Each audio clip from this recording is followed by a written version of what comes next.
Before cancer, life moves fast. For 12-year-old Ariana, it was softball, basketball, constant motion. But sometimes, life makes you stop.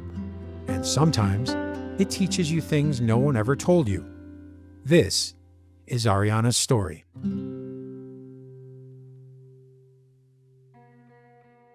I was playing softball, I was on 2 different teams, and then I played basketball for my church. Sports took up most of my life, though. My knees started hurting, and then I got to the point where I couldn't run. We went to urgent care multiple times. I got referred to physical therapy, and then I was getting worse at physical therapy, so he sent me for an x-ray, and then that's when they found it. I was 12 years old when I got diagnosed. And then when she said chemo, it kind of hit me. Because it's like, my first thought was I'm going to lose my hair. Everything happened very fast. When you're diagnosed with cancer at 12, there are things no one tells you about. Things you only learn by taking the long way around. I think it's a lot more than people think. You have to take the long way around to do things. You're taken out of school. And I was pretty much thrown into a hospital. Like, I guess it takes away from, like, childhood almost. You can't go to the mall without it being a risk of getting sick. We went to the movies and we rented out the whole theater.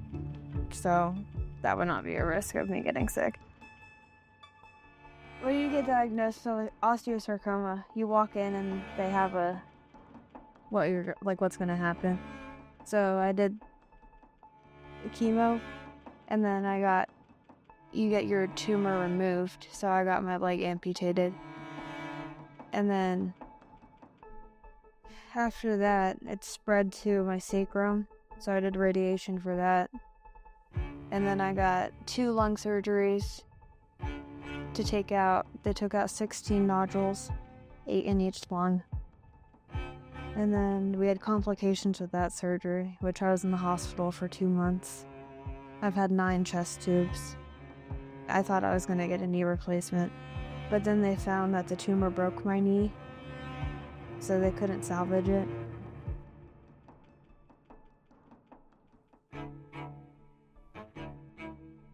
The long way around meant waiting. September to January, unable to do anything. Then 4 months for a prosthetic leg to be made. Then weeks of physical therapy, learning something most people never think about. After surgery, there was a lot of healing. September to January, I couldn't really do anything. And then I got a prosthetic leg, which took like 4 months to make, and then I did physical therapy twice a week for like a long time. It was a lot of castings for my leg, and then practice. Like, you have to learn your balance. You have to learn to walk again. But there was something else no one told Ariana she'd need to learn: how to speak up, how to advocate for herself in a medical system that could easily overlook a 12-year-old's voice. I've learned to actually how to speak for myself. If you're in pain, you have to say you're in pain. If you're sick, you have to say you're sick, because there's meds. And then, like, all the side effects from the chemo, you have to, like, be on edge for every side effect, because they have to know. Like, there's medicines that I don't want to take, but then they have, like, a different version of that. So you just have to talk, like, do what you're comfortable with doing and speak up for yourself. I've been on a lot of chemo pills. I've been on methotrexate, cisplatin, doxorubicin, regorafenib, ifosfamide, vismodegib, gemcitabine. I'm starting DFMO and maybe oral etoposide. A lot of the chemo pills didn't work, and some of the side effects were too bad that I didn't want to go through.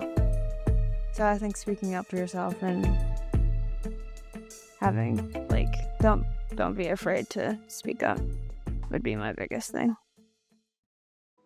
The long way around continues because Ariana's story isn't about beating cancer, it's about living with it. The tumors are still there, the pain is still real, and the road ahead is longer than anyone imagined. Well, my tumors are bone cancer, so I have tumors that are basically bone. So it's spread to, like, there's my sacrum, kidney, spine. My pelvis is broken because of tumor on my pelvis.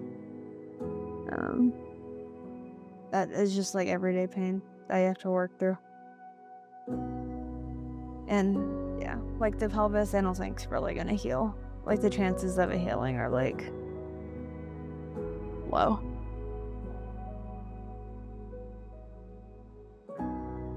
When I get admitted, I get fluids. They give you IV fluids, and then my leg swells up, and then I can't put my prosthetic on. Like right now, I can't like bend over really to put my shoe on because it hurts my back. The stairs are rough.